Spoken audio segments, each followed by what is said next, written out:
La tenante du titre, c'était Adèle Gay du lycée La Hautois d'Amiens qui s'était imposé la saison dernière en Bretagne. Et puis là, pour le coup, Bruno, on est avec des juniors, avec des athlètes qui, donc, voilà. justement, qui viennent de s'élancer. Ça y est, la course est partie. Des athlètes qui sont voués peut-être à aller défendre les couleurs de la France dans les grandes compétitions internationales. Et très rapidement. Oui, oui, tout à fait. Donc là, on a des lycées qui sont là régulièrement depuis, je vais pas dire 20 ans, mais presque. C'est-à-dire que moi, j'ai un peu l'expertise, un peu l'âge qui fait que on a Cesson-Sévigné, on a Fontainebleau, on a Nantes, il y avait Clermont qui était pas mal l'an dernier. Blaise Pascal. Je me souviens, Blaise Pascal, exactement. Et d'ailleurs, dans cette catégorie, je le dis parce que dans cette catégorie, Faustine Chaboch avait fait deuxième et Fanny Sapé avait pris la troisième place. Donc on avait deux représentants de Blaise Pascal sur le podium la saison dernière. Voilà. Donc c'est vrai que c'était effectivement. Alors les juniors en général, ce sont des jeunes qui sont en terminale, donc junior première année. Celles qui étaient juniors l'année dernière, on les retrouve pas.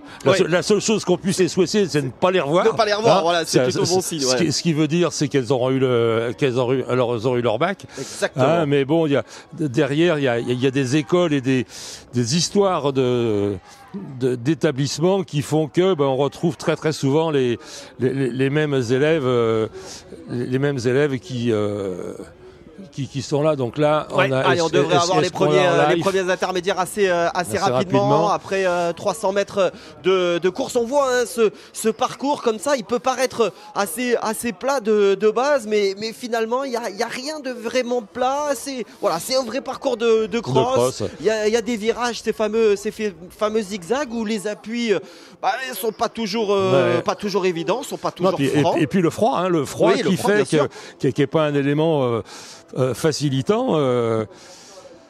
Donc et puis la fatigue, s'ils sont arrivés, ils ont fait de la route, ils ont peut-être pas trop dormi cette nuit, ils étaient là de bonne heure ce matin avec les navettes, etc. Donc là on a alors je vous rappelle que le classement se fait entre les juniors, les cadets, les juniors garçons, les juniors filles, les cadets et les cadettes.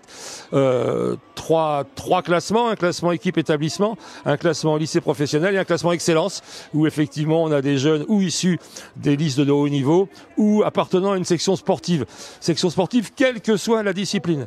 C'est-à-dire que il peut y avoir là des jeunes qui font de la gym en section, des jeunes qui font du basket, du hand, du foot, de l'athlétisme aussi bien sûr. Donc les règles au niveau de l'UNSS ont été éditées de la façon suivante, c'est-à-dire que un jeune qui est en section sportive fait basculer son équipe dans la catégorie excellence.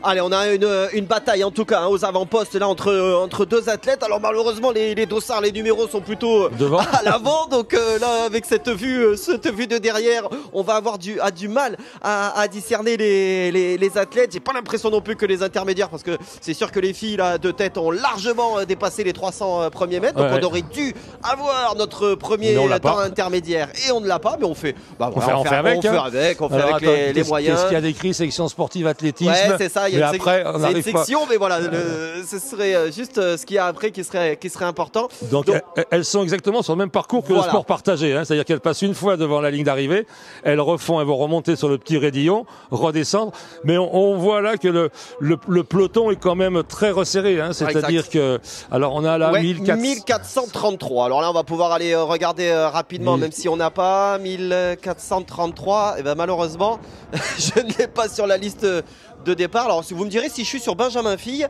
ça va beaucoup moins marcher. Voilà, alors là c'est moi, voilà, mea culpa, elle est pour moi celle-là. C'est devant, alors on a Margot Dajou qui était aux avant-postes. Oui, voyez, on en parlait du lycée Cesson-Sévigné. Exactement. Là, on en parlait Blaise tout à l'heure. Pascal de Clermont. Blaise Pascal aussi, qui est là.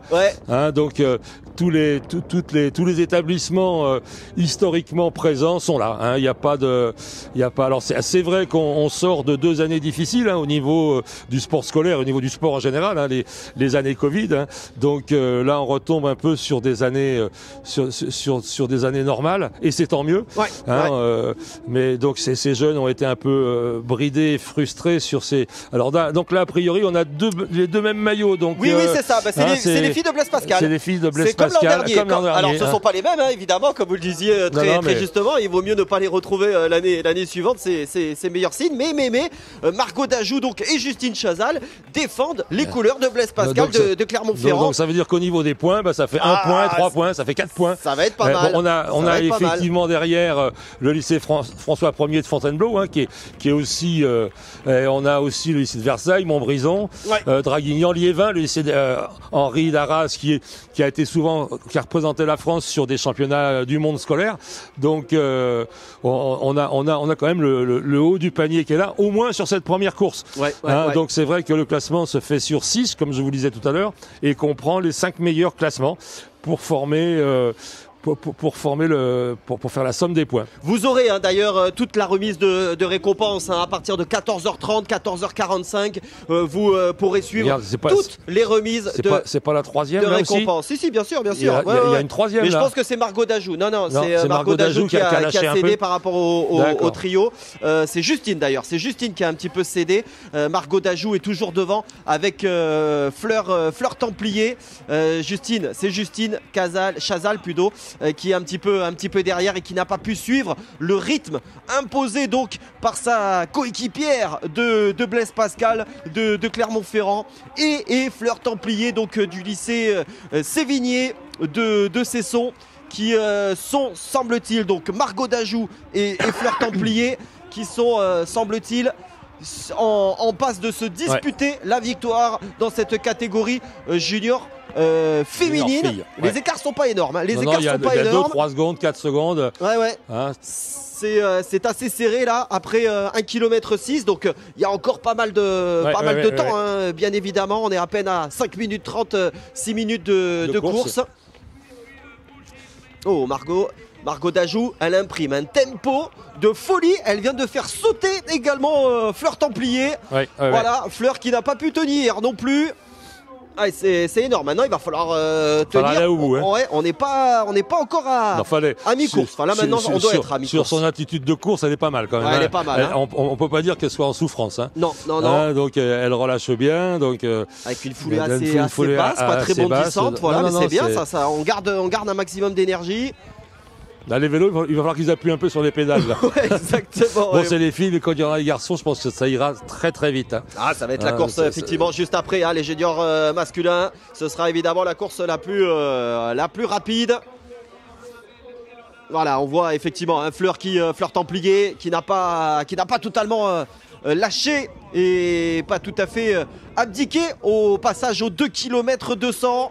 Margot Dajou donc aux commandes pour le lycée Blaise Pascal avec 4 petites secondes d'avance sur Fleur Templier. On s'aperçoit, comme on disait tout à l'heure, qu'effectivement là, toutes les premières de ces courses sont ce qu'on appelle en excellence.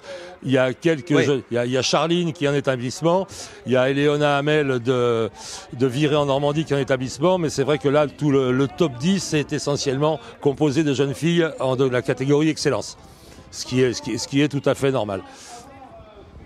Allez, derrière donc Justine Chazal que vous avez ici à l'image, 398, elle aussi donc fait les beaux jours du lycée Blaise Pascal de Clermont-Ferrand, va apporter donc, j'allais dire, un maximum de points. Non, un minimum de points puisque c'est la place qui fait le statut des points. On additionne évidemment les places des athlètes et c'est le plus petit total qui s'impose naturellement.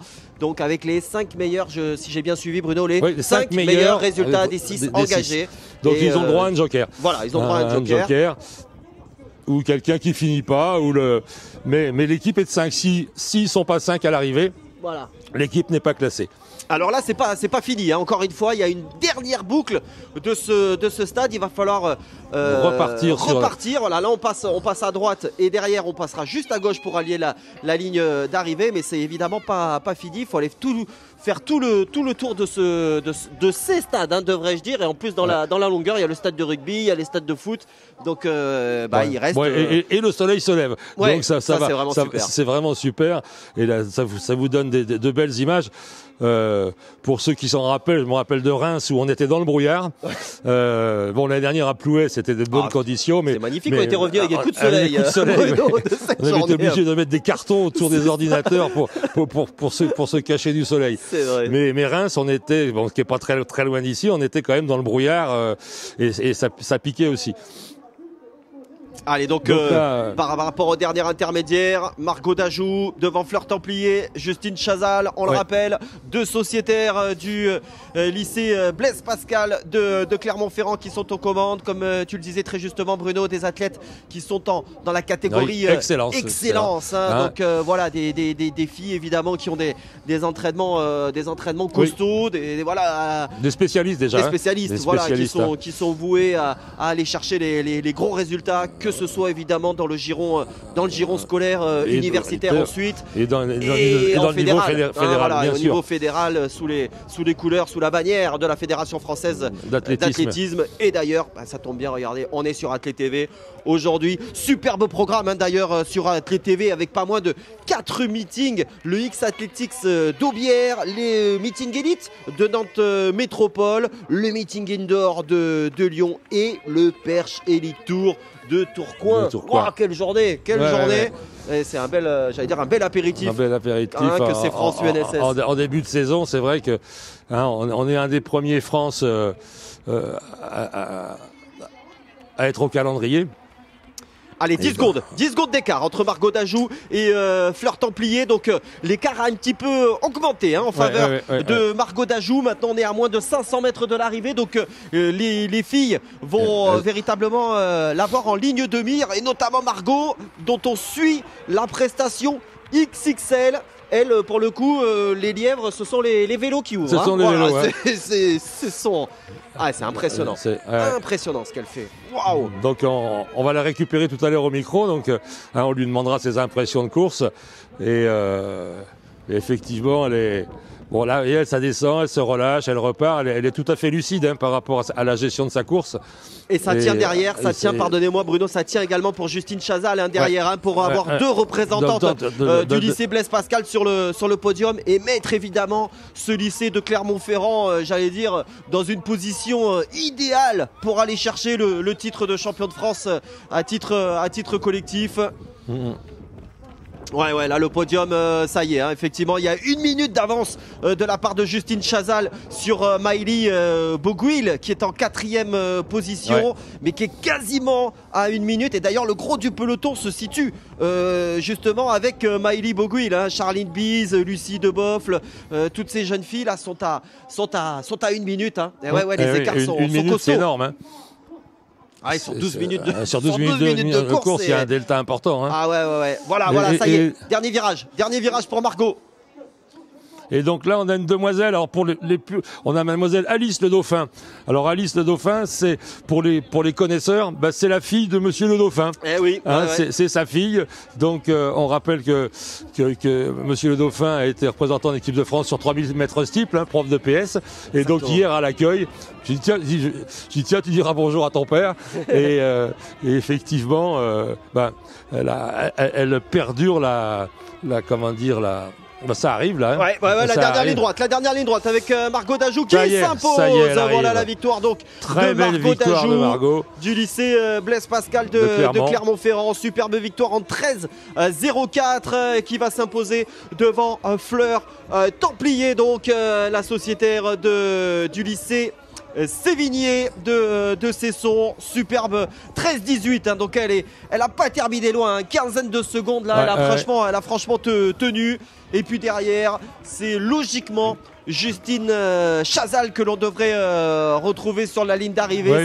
Aussi de Blaise Pascal. Exactement, 2 représentants de Blaise Pascal, comme l'an dernier. Il y avait déjà, c'était pas les deux mêmes, évidemment. Non. C'était pas les deux mêmes, mais c'est dire si le lycée Blaise Pascal de Clermont-Ferrand vraiment tutoie les sommets là sur ces dernières années. Ça avait été le cas donc à Plouay l'an dernier. Et c'est à nouveau le cas cette année. Sauf que je regardais, l'an dernier, elles n'avaient quand même pas obtenu la victoire individuelle, puisque c'était Adèle Gay qui s'était imposée. Les Clermontoises avaient dû se contenter entre guillemets des deuxième et troisième places. Bah voilà, aujourd'hui c'est 1 et 3 pour les filles de Blaise Pascal, donc c'est même encore mieux. Donc ça fait 4 points que la saison dernière. Ça fait 4 points. Allez, les interviews tout de suite avec le speaker de cette journée sur ce stade. Et pour l'instant, toujours les 3. Il y a 1 minute d'écart. Il va falloir se sortir un peu de la zone d'arrivée parce qu'en plus, derrière, ça va arriver en paquet. Voilà, c'est en train d'arriver. Clara Dumangin, superbe. La sociétaire du lycée Sacré-Cœur de Reims. Ensuite, le lycée d'Ussel avec Charline. Oui. Charline qui arrive. Fontainebleau. Oui, exactement. Le lycée de Reims, Montbrison, Versailles. Et là, ça arrive. Là, ça arrive. Nous, on a le déroulé. Effectivement, tout le monde arrive. Effectivement, on a Wendy qui est 12e de l'IR d'Arvas. Donc je pense qu'on ne verra pas de filles de Clermont, puisqu'effectivement il y a 2 filles, mais il y a aussi, les équipes sont mixtes, donc il y a des garçons. Ah bien sûr. Donc forcément on retrouvera des gars, peut-être aussi une cadette, mais et donc là effectivement, là ça arrive, et vous voyez ça arrive, on en est à 15-18, 15-20 de course, et on est à la 20e place avec Jade de Poisade du lycée de Mâcon. Le lycée Lamartine à Mâcon. Ah ben là qui sont des locaux, dire, de Mâcon, là le déplacement n'est pas très loin. Et pas énorme. Ouais, Margot Dajou, donc qui en plus semble très lucide, puisqu'elle répond, vous le voyez là sur la droite de l'écran. Alors nous on les entend, vous ne devrez pas trop entendre encore les échanges, mais on devrait la voir, Margot, d'ici quelques secondes, quelques minutes pour pouvoir analyser cette très belle course qu'elle vient de réaliser. Et là donc ça arrive, là Dossard 531, c'est Jacques Boussier du lycée Stéphane Léjard de Bronchon qui vient d'en terminer. Le lycée de Reims du Sacré-Cœur qui arrive encore. Tout pile.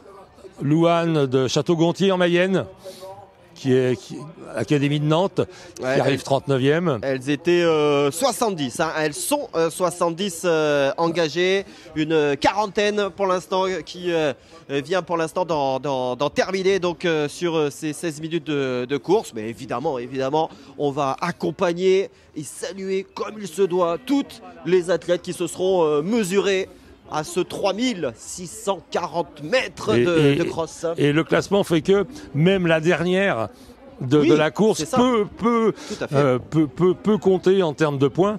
C'est-à-dire que j'ai des souvenirs d'avoir été champion de France à 1 point et d'être 4e à 1 point. Donc, donc ça va aussi... je parle d'être champion de France, non, mes élèves, parce que moi, il y a bien longtemps que je suis pas là, mais c'est vrai que quand on leur dit que la dernière place compte, donc après c'est vrai qu'en junior il y a moins de monde qu'en cadet, parce que les cadets il y en a plus, donc ça fait des courses un peu plus importantes et le ratio points est aussi un peu différent. Même chose chez les juniors garçons par rapport aux cadets. Oui, parce qu'au pire, quand vous faites dernière de junior filles, vous faites 70 points.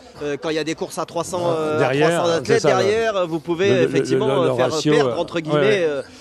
300 points à votre équipe, donc vous avez raison que le ratio n'est pas le même. Là, je le disais, 70 engagés chez les juniors. Alors, par rapport au classement, on a aussi les lycées professionnels et il y a un quota qui leur est réservé.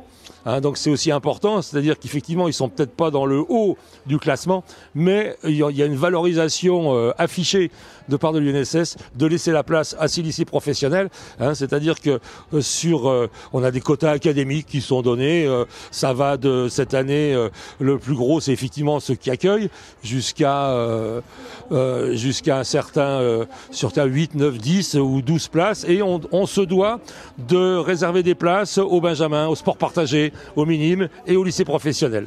Alors on accompagne évidemment toutes les athlètes jusqu'au bout de cette course junior féminine, mais nous avons un invité de choix. Bruno, je vous laisse de toute façon le présenter, même si on ne le présente plus, surtout en cette période où la finale de championnat du monde de hand va avoir lieu dimanche, à de nos illustres représentants, mais pas que. J'ai nommé évidemment Olivier Giraud. Olivier Giraud.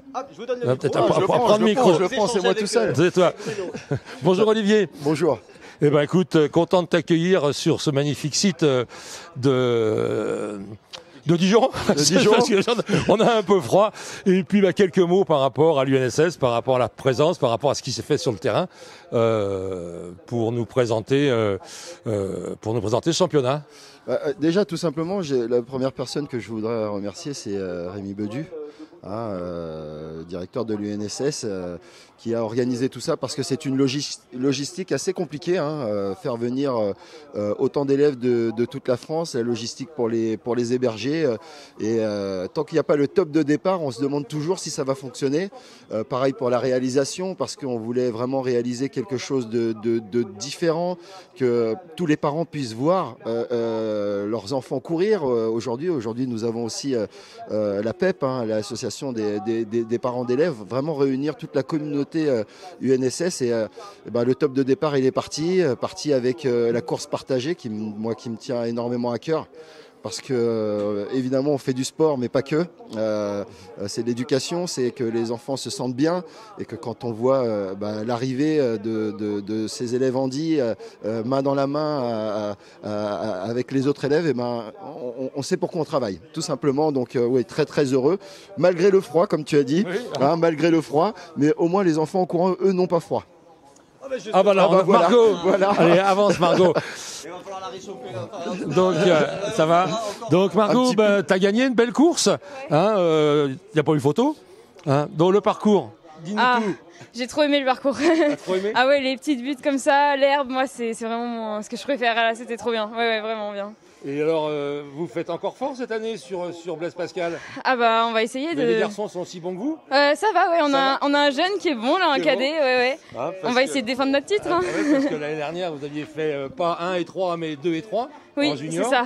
Il n'y a plus d'autres filles? Il n'y a que vous deux en filles? Non, en cadette, il y en a. On en a deux qui sont bien aussi, ouais. Oh là là, ça va faire top 5, je pense, top 10. Top 5. Bon, écoute, on te souhaite bon courage pour la suite. T'as d'autres échéances au niveau fédéral? Là, la semaine prochaine, j'ai la Coupe d'Europe des clubs en Espagne. Oui. Donc, voilà, c'était pour se remettre. Alors, la seule chose que je te souhaite, Margot, c'est de ne pas te revoir l'année prochaine. Normalement, c'est bon. Tu vois pourquoi? Oui. Et puis de te revoir sur les terrains. Va vite te recouvrir. Ouais, merci beaucoup. Et puis, merci à toi. Merci Margot, merci beaucoup.